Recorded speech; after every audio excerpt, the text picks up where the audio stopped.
Mesdames et messieurs, cher public, chers membres du jury, me voici en finale. Quel honneur de terminer ce concours sur la phrase d'un homme qui a mon plus profond respect.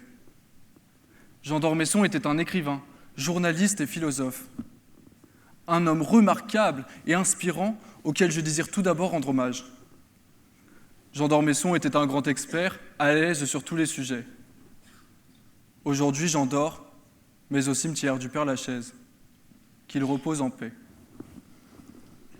Vers la fin de sa vie, il affirma ceci : « Merci pour les roses, merci pour les épines. » Cependant, bien que je trouve ce grand homme motivant, je n'adhère pas à cette opinion, et plus précisément au sens de celle-ci. Les roses représentent les moments de bonheur et de joie, tandis que les épines symbolisent les difficultés et les épreuves que nous rencontrons tout au long de notre vie. Mais on ne peut se borner à interpréter cette phrase comme un simple remerciement des bonnes et des mauvaises choses. Il faut reprendre le contexte dans lequel il dit cela. Lorsque nous remercions, il est bon de savoir qui. Merci la vie. Oui, cette phrase exprime une gratitude pour la vie dans son ensemble, avec ses hauts et ses bas. Pour expliquer simplement, il dit merci à la vie pour tout ce qu'elle lui a apporté. Et pourquoi diable remercierions-nous la vie ? La vie est un enfer, un cauchemar.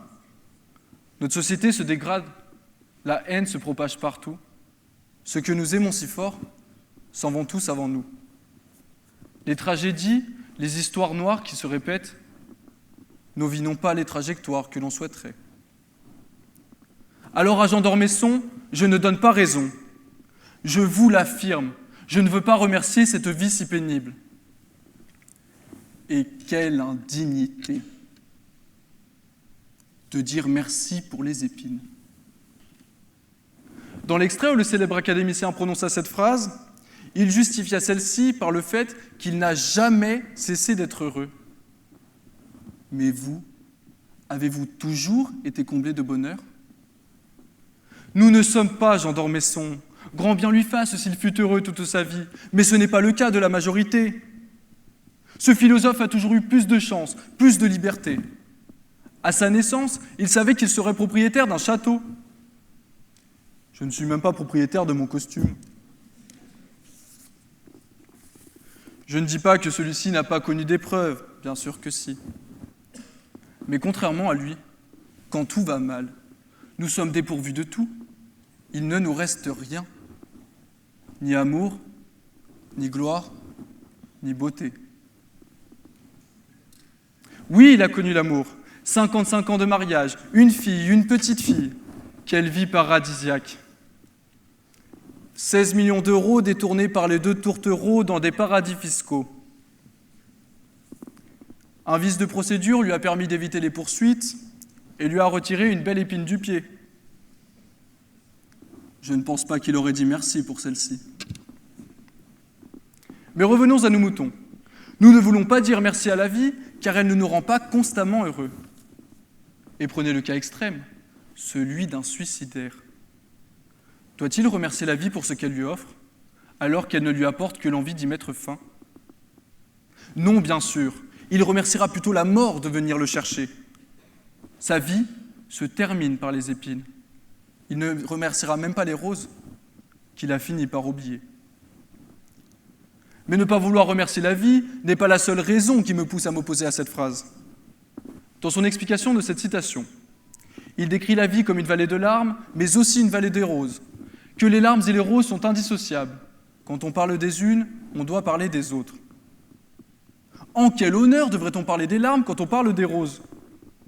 Lorsque la joie submerge le cœur, faut-il ressasser les malheurs antérieurs ? Une femme qui accouche de son premier enfant, devrait-elle se remémorer sa fausse couche d'il y a 2 ans ?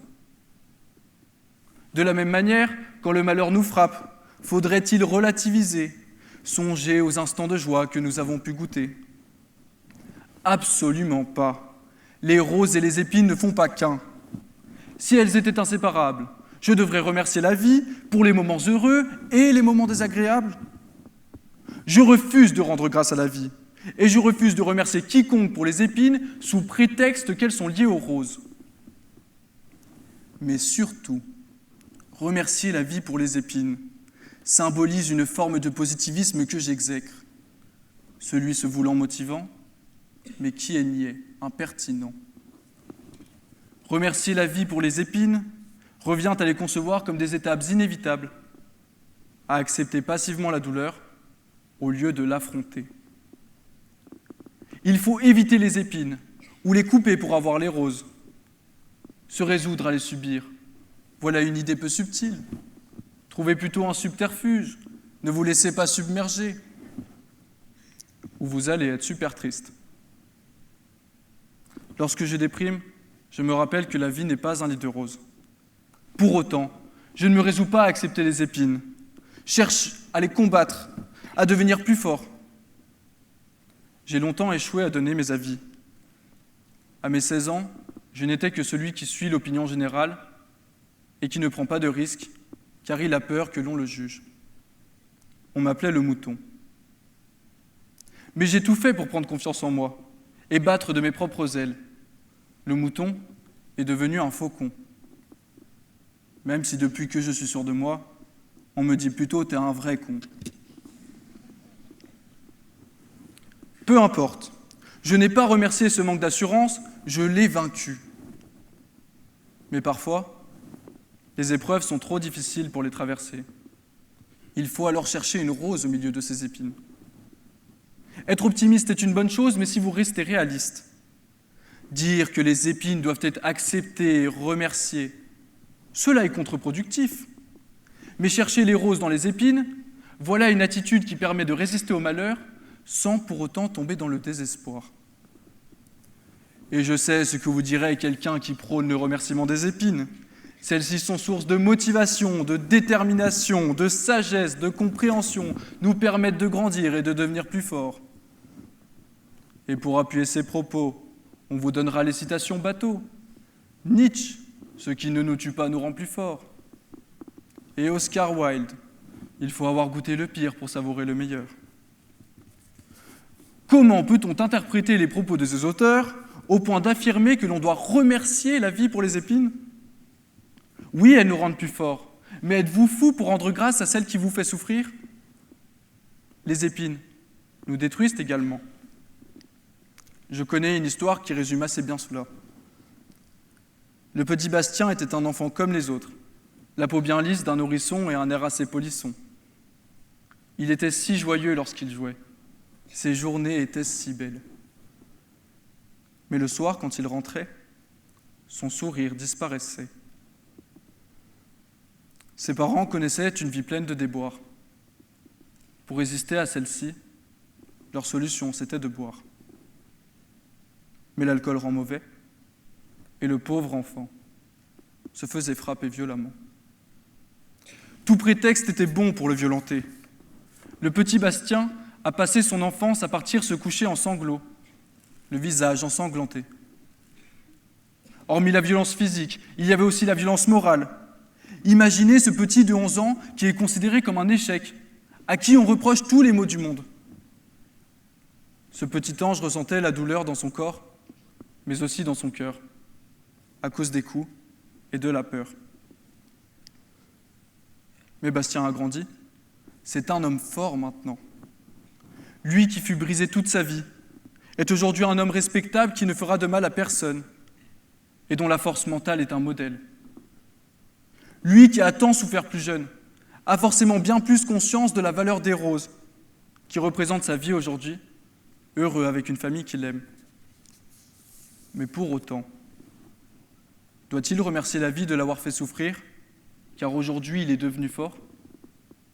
Doit-il remercier la vie pour les épines, car elle lui donne conscience de la beauté des roses ? Pensez-vous que Bastien devrait dire merci pour cette horrible enfance ? Nous sommes d'accord. Cette forte souffrance l'a forgé, mais il n'a pas à dire merci.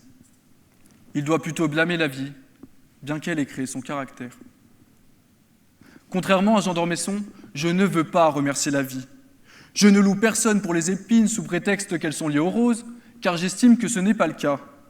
Je vous incite à les combattre, pas à les accepter.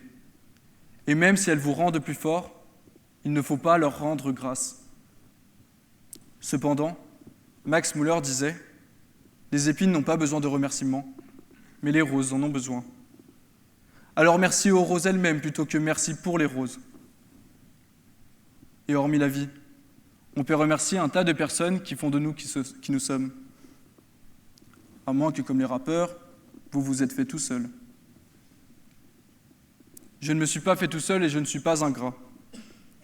À mes chers proches qui m'ont aidé à devenir qui je suis, à cette chère audience qui m'a permis de me sentir écouté, pour m'avoir fait vivre ces belles choses, merci pour les roses.